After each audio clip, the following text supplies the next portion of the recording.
Hello guys, welcome to the channel Study with Kashri, and today we will discuss about the most important topics under the subject value education. So let's get started. So as you all can see, there are 5 blocks.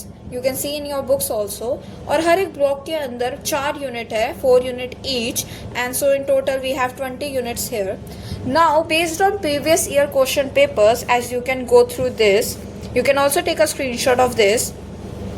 So the previous year questions paper accordingly देखे तो ये सारे जो block है जो मैंने left hand side लिखे हैं और जो राइट हैंड साइड है वो सारी यूनिट्स हैं. So based on my analyse, जैसे कि दिसंबर 2024 का क्वेश्चन पेपर हम देखते हैं, ब्लॉक 1 से मेनली 1 and 4 यूनिट आई है. ऐसे ही जून 2025 के क्वेश्चन पेपर से ब्लॉक 1 से 1, 3, 2 लाइक 1, 2, 3 यूनिट्स आई है क्वेश्चन पेपर में. ऐसे ही दिसंबर 2025 में ब्लॉक 1 से 1 and 4 यूनिट्स आई है. So if you go through this one area, तो इसमें बेसिकली मोस्ट इम्पॉर्टेंट यूनिट्स है according to each block. Okay, now we will get into detail. So if you focus on this block 1, जो unit 1 है, it is the most important one, क्योंकि ये हर एक question paper में आई हुई है, as you can all see. Except that also unit 4 is also important in this block. So as you can see, this is unit 1, और unit 1 is basically about the social malice and the need for value education. ये वाली unit बिल्कुल करके जाना ही जाना. This is very important unit, and this unit is basically about जो भी problems and weakness हमारी society में होती है उसके बारे में ये है.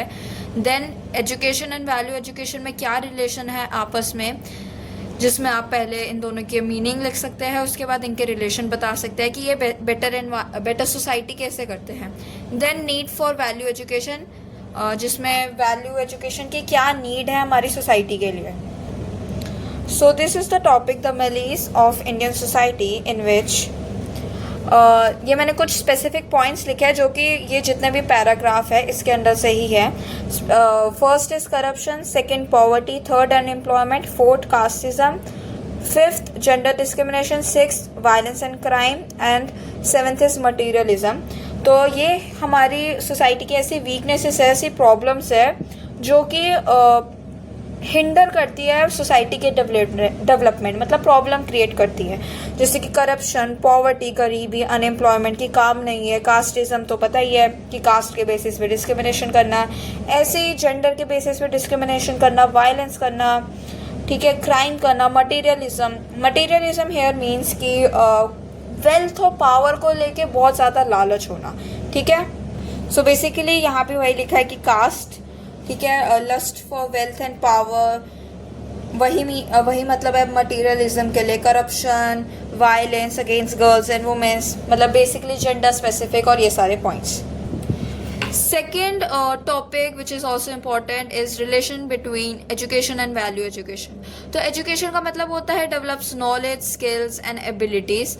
एजुकेशन हमारे लिए हमारी नॉलेज, स्किल्स, एबिलिटीज़ डेवलप करती है, और वैल्यू एजुकेशन डेवलप करती है moral, ethical, social and spiritual values.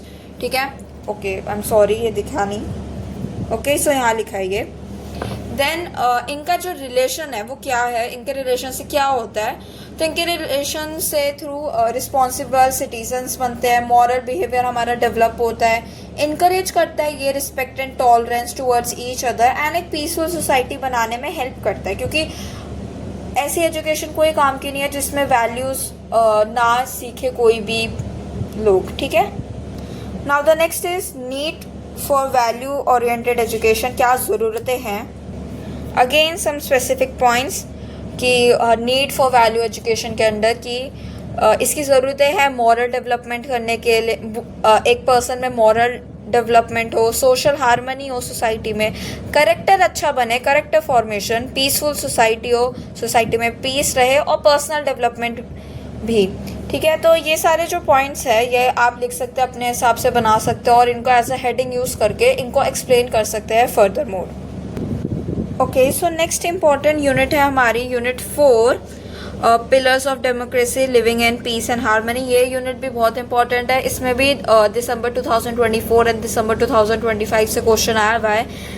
जिसमें प्रिंसिपल्स ऑफ डेमोक्रेसी पूछा गया एंड डेमोक्रेसी इन एजुकेशन।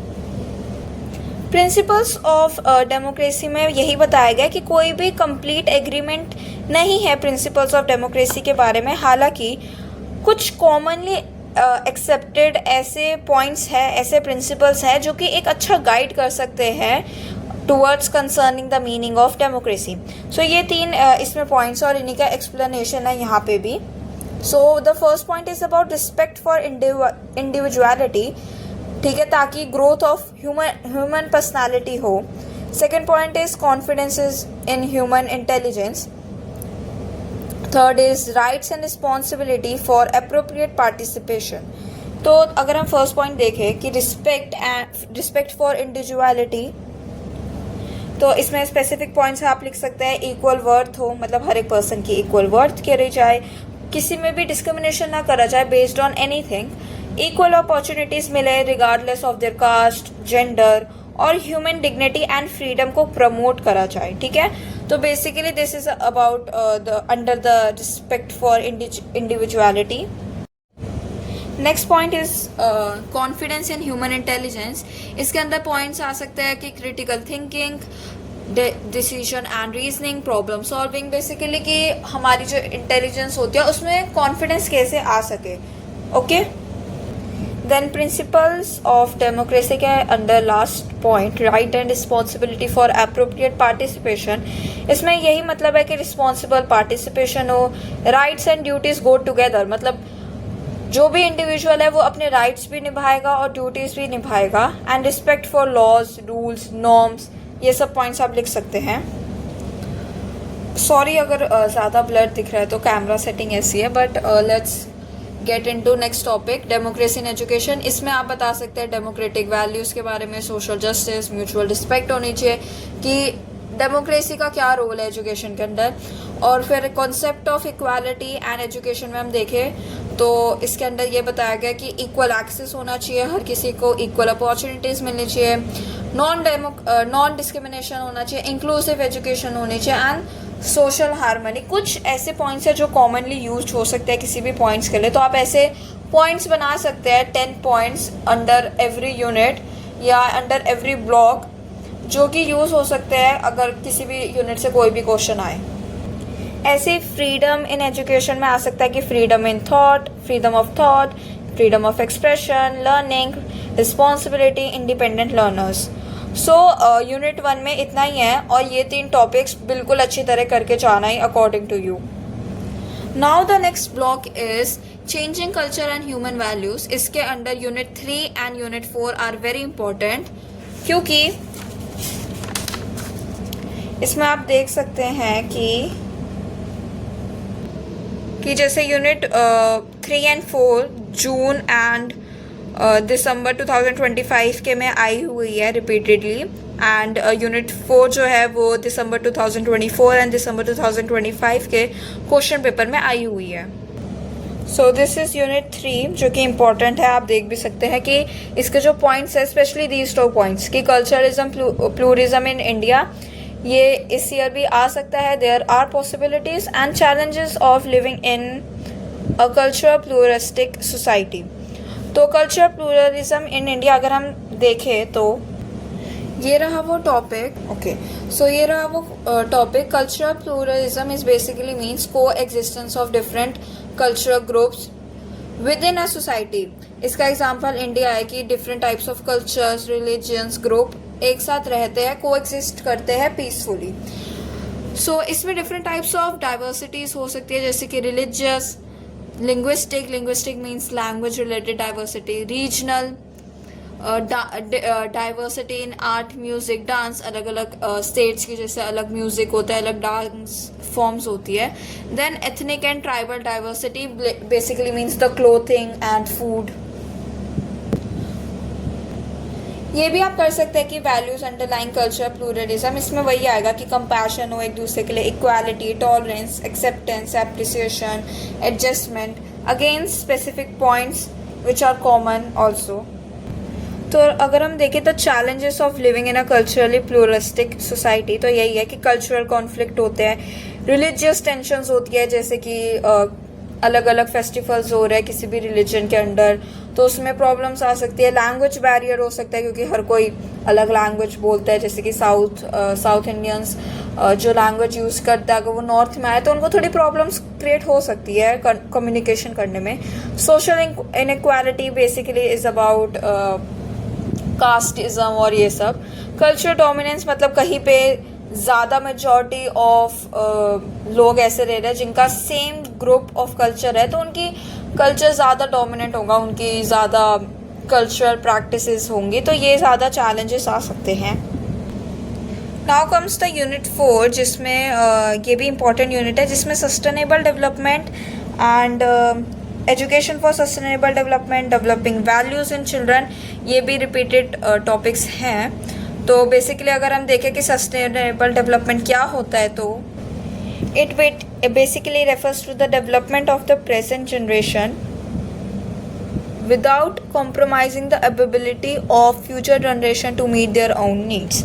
ठीक है, अगर हम इसके पॉइंट्स देखें कि एजुकेशन फॉर सस्टेनेबल डेवलपमेंट, कि एजुकेशन क्या रोल प्ले करता है सस्टेनेबल डेवलपमेंट में, तो वो एनवायरमेंटल अवेयरनेस क्रिएट करता है, रिस्पॉन्सिबल यूज़ ऑफ रिसोर्सेज जैसे कि वाटर और इन सब का जो भी यूज़ है, कि वाटर कंजर्वेशन और ये सारी चीज़ें की नॉलेज, प्रॉब्लम सॉल्विंग स्किल्स की जो भी प्रॉब्लम्स आ रही है एनवायरमेंटल उसको हैंडल कैसे करना है, एड्रेस ग्लोबल चैलेंजेस जैसे कि अभी ओजोन लेयर का हुई थी प्रॉब्लम, सोशल रिस्पॉन्सिबिलिटी की हमारी सोशल रिस्पॉन्सिबिलिटी है क्लीन एनवायरनमेंट को यूज़ करना और जैसे कि रिस्पॉन्सिबली यूज़ करना रिसोर्सेज को, and ultimately responsible citizens create करना।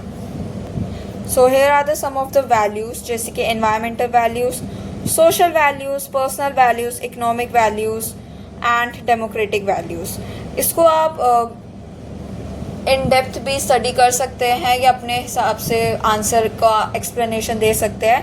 आई am just telling you the topics which you can use in your answers, I mean the headings, okay. Then comes the third block, theoretical foundations, और इसमें important units है unit 4 theories of conduct and unit 2 and 4. Unit 4 is character and personality, unit 2 is theories of conduct.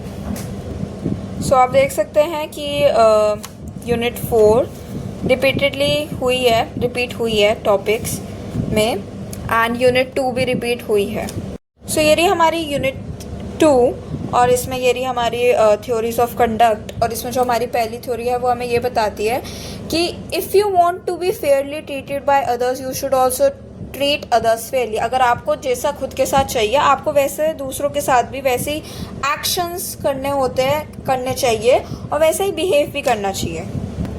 The second theory is about ethical egoism, जिसके मतलब है कि an action is right if it promotes an individual self interest, मतलब आपको ऐसे actions करने हैं जो कि आपको लॉन्ग टर्म बेनिफिट दे, हैप्पीनेस दे। ठीक है, इसके अंदर यही आता है कि पर्सनल हैप्पीनेस हो, सीक सिंपल प्लेजर्स, मतलब जो आपको इजीली जो प्लेजर्स जिन चीज़ों में मिलते हैं आपको वही एक्शंस करने हैं। और अगर हम रैशनल सेल्फ इंटरेस्ट में देखें तो it basically means to encourage responsibility and planning. This is the third theory, the general good theory. इसका मतलब है कि हमें ऐसे एक्शंस करने हैं जो कि हमारे कॉमन गोल जो है कॉमन गोल को सेटिस्फाई करे, ना कि हमारे पर्सनल गेन को, और सोशल हार्मनी मेंटेन करते रहे। This theory is about focusing on the rules, मतलब हमें परफॉर्म ऐसे ही करना है, perform only the act which has best consequences, जिसमें हमें बेस्ट कॉन्सिक्वेंसेज मिलती है सिर्फ वही हमें एक्ट करना है। Next theory is theories of conduct not based on consequences, कि मतलब जो भी हमारा काम है, हम जो भी करना चाह रहे हैं वो डिपेंड नहीं करना चाहिए कॉन्सिक्वेंसेस के लिए, चाहे हमारी वो ड्यूटीज़, राइट्स, मॉरल प्रिंसिपल्स हो, वो नहीं इस चीज़ पे डिपेंड करना चाहिए। मतलब किसी ने अगर आपको झूठ नहीं बोलना है, चाहे वो आपको झूठ बचाए, सो ये एक उसका एग्जाम्पल हो सकता है। Unit 4 is very very important क्योंकि ये आई हुई है, कंटिन्यूसली रिपीट हुई है। इसमें बेसिकली पर्सनालिटी डिसऑर्डर्स रिपीट हुए हुए हैं, उनके करेक्टरिस्टिक्स, ठीक है। और पैटर्न्स क्या होते हैं, जैसे पैटर्न्स है द अमोरल इंडिविजुअल, इसका मतलब होता है सेल्फ सेंटर्ड हो, जो वो पर्सन है वो सेल्फ सेंटर्ड है, इग्नोर करता है राइट क्या है गलत क्या है सही क्या है। द एक्सपीडियंट इंडिविजुअल मतलब उसके जो वो एक्शंस चूज़ करता है वो उसके एडवांटेज या अकॉर्डिंग बेनिफिट के चूज़ करता है। द कन्फर्मर, इसका मतलब है ये जो पर्सन होता है ये फॉलो करता है रूल्स को, नॉर्म्स को, और कॉपरेशन एक कोऑपरेटिव एनवायरनमेंट बनाता है। द इरेशनल कॉन्शियस पर्सनालिटी, इसका मतलब है ये बंदा बहुत ज़्यादा, ये पर्सन बहुत ज़्यादा वेरी स्ट्रिक्ट होता है towards any rule. The rational one, इसका मतलब ये होता है कि ये हेल्प करता है अदर्स को और लॉजिकली एक्शंस परफॉर्म करता है, ना कि बिना सोचे समझे, ठीक है। और पर्सनालिटी डिसऑर्डर्स में आ जाता है, ये रहा पर्सनालिटी डिसऑर्डर्स। सो इसमें बताया गया पर्सनालिटी डिसऑर्डर्स एक ऐसी मेंटल इलनेस है कि जिसमें अलग अलग यूनिक क्वालिटीज़ हो सकती है। और यहाँ पे बताया गया कि एक साइकोलॉजिस्ट कैसे लुक करता है कि मतलब ये कैटेगरीज को इन डिसऑर्डर्स को इन कैटेगरीज में डालता है। तो जैसे कि बिहेवियर पैटर्न्स की वजह से पुअर इंटरपर्सनल रिलेशनशिप्स की उस पर्सन का, उस इंडिविजुअल का बाकियों से कैसा रिलेशनशिप है। इमोशनल इंस्टेबिलिटी, जैसे कि मूड स्विंग्स हो जाने या कुछ। सेल्फ इमेज उसकी कैसी है, वो खुद के बारे में अच्छा सोचता है या बुरा। डिस्ट्रेस, पुअर सोशल फंक्शनिंग की मतलब दूसरों से सोशल रिलेशंस बना पा रहा है या नहीं। So the first is anti social personality disorder. इसमें यही होता है कि जो पर्सन होता है वो डिसरिगार्ड करता है अदर्स को, वो सिर्फ खुद के बारे में सोचता है, और ये ज़्यादा फ्रीक्वेंट होता है मेल्स को। और इसमें ये जैसे मैंने अंडरलाइन कर रखा है कि उसका बिहेवियर लीगल चीज़ों की तरफ, अथॉरिटी की तरफ, एनिमल की तरफ काफ़ी गलत होता जाता है, काफ़ी डिसलाइक करता है वो और एंगर करता है towards authority. Next is borderline personality disorder. इसमें इमोशनल इंस्टेबिलिटी होती है, मतलब काफ़ी ज़्यादा फियर होता है अबंडमेंट का, मतलब कोई मुझे छोड़ के ना चले जाए, तभी वो क्लिंग करते हैं टुवर्ड्स अदर्स। और इसमें मूड स्विंग्स, इमोशनली इंस्टेबिलिटी भी होती है। The next is narcissist personality disorder. इसमें मतलब यही होता है कि खुद को बहुत ज़्यादा सेल्फ इम्पोर्टेंस देनी, खुद से बहुत ज़्यादा प्यार, खुद के आगे किसी को नहीं देखना। So in block 4 basically only one unit is very very important, जैसे कि उसमें भी था ब्लॉक 1 में। So this is the unit 4 process of human adjustment, जिसमें मीनिंग क्या है एडजस्टमेंट का, और पुल फैक्टर्स पुश फैक्टर्स क्या है एडजस्टमेंट के, एडजस्टमेंट डिसऑर्डर्स का मतलब, strategies to help maladjusted children. So ये यूनिट काफ़ी इंपॉर्टेंट है, ये पूरी यूनिट करके जाना ही। सो एडजस्टमेंट, इसमें बेसिकली ये बताया गया कि हम इमोशनली और बिहेवियरली किसी भी स्ट्रेसफुल इवेंट या कोई भी हमारे सिचुएशन वगैरह आए तो उसमें हम एडजस्ट कर पा रहे हैं ईजिली।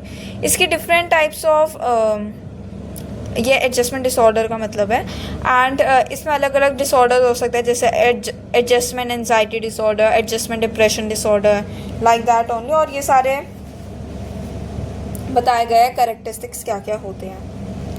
और अगर हम एडजस्टमेंट का मतलब देखें तो इसका मतलब होता है adapt oneself to different situations, people and environment in order to live a happy balance life.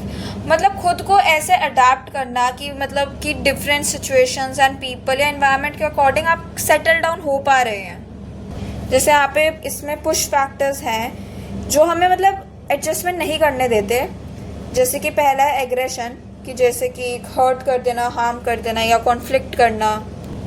Next is anger मतलब गुस्सा दिलाना या करना, और फियर। ऐसे ही पुश फैक्टर्स आ जाते हैं एम्पैथी कि मतलब दूसरों को अंडरस्टैंड करना, सिंपैथी कंसर्न दिखाना, और हेल्प। ये रहा।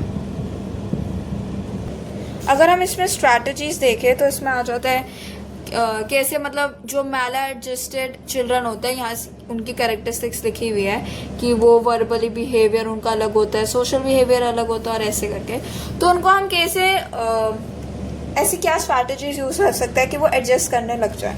तो जैसे कि सपोर्टिव एनवायरनमेंट प्रोवाइड करना, positive teacher and student relationship, self confidence उनमें बिल्ड करना, काउंसलिंग करना, उन्हें गाइड करना, इमोशनल कंट्रोल बेसिकली उन्हें सिखाना खुद के इमोशंस को कंट्रोल करना, cooperation between parent and teacher, ताकि होम एनवायरनमेंट भी अच्छा हो सके और पेरेंट भी अपने बच्चे को अच्छा बना सके, मतलब एडजस्टमेंट कराना सिखा सके, एंड पॉजिटिव वैल्यूज़ भी इनकरेज करना।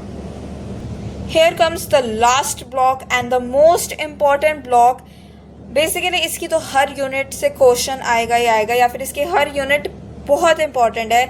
स्पेसिफिकली मैंने जैसे स्टार बनाया 1, 3 एंड 4, बट यूनिट 2 से भी क्वेश्चन आया हुआ है एक बार, लेकिन यूनिट 1, 3, 4 से रिपीटेटिवली आए हुए हैं, तो ये वाली ब्लॉक तो अच्छी तरह ही करके जाना।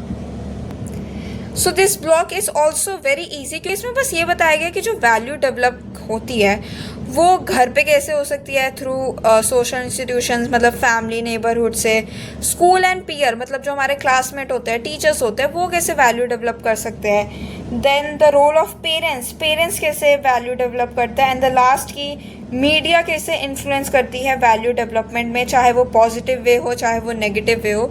इसको एक बार आप सेल्फ स्टडी के तरह से भी कर सकते हैं, या फिर आप एक बार रीड कर सकते हैं, बेसिक अंडरस्टैंडिंग एक बार अगर हो जाए टॉपिक्स के बारे में, तो खुद ही आंसर बना के लिख सकते हो ईजीली। अब जैसे फॉर एग्जांपल यूनिट 4 है, ये थोड़ी अलग है क्योंकि उनमें तो कॉमनली कर सकते हो आप। इसमें बेसिकली है कि फंक्शंस ऑफ मीडिया क्या है, तो जैसे कि इंफॉर्मेशन को डिस्ट्रीब्यूट करना, एजुकेशन प्रोवाइड करना, positive effects, negative effects. Negative effects ऐसे हो सकते हैं कि मिस इन्फॉर्मेशन या फिर र्यूमर्स पे बिलीव करा सकती है, या फिर बच्चे में एग्रेशन, जैसे कोई वो ऐसी मूवी देख रहा है, कोई वीडियो देख रहा है, तो वो हो सकता है। पॉजिटिव इफेक्ट ये हो सकता है कि वो अच्छी वैल्यू सीखेगा, अच्छे एक्शंस सीखेगा। सो बेसिकली आज की वीडियो में यही था कि मोस्ट इम्पॉर्टेंट टॉपिक्स क्या हैं जो रिपीट हुए हैं। अगर आपको इसका स्क्रीनशॉट लेना तो ले सकते हो कि ब्लॉक वाइज कौन कौन सी यूनिट्स इंपॉर्टेंट हैं। बाकी answer writing is very important, कि आप कैसे आंसर लिख रहे हैं, कि जैसे पहले इंट्रोडक्शन लिख दिया, फिर द मेन हेडिंग्स जैसे कि मैंने बुक्स में लिखी हुई थी, अभी दिखाई आपको एग्जाम्पल के तौर पे, देन उसका एक्सप्लेनेशन लिख दिया, और अगर क्वेश्चन में लिखा है कि एग्जाम्पल भी दो तो वो भी आप दे सकते हैं। बाकी ब्लॉक 5 तो अच्छी तरह करके जाना ही, और ब्लॉक 1 से जो फर्स्ट यूनिट है वही ज़्यादा इंपॉर्टेंट है, वो भी बिल्कुल अच्छी तरह करके जाना। And good luck for your exams.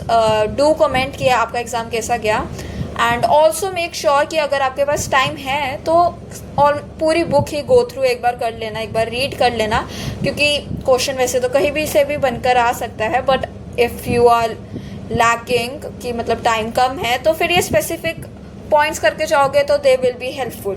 Thank you for watching this video.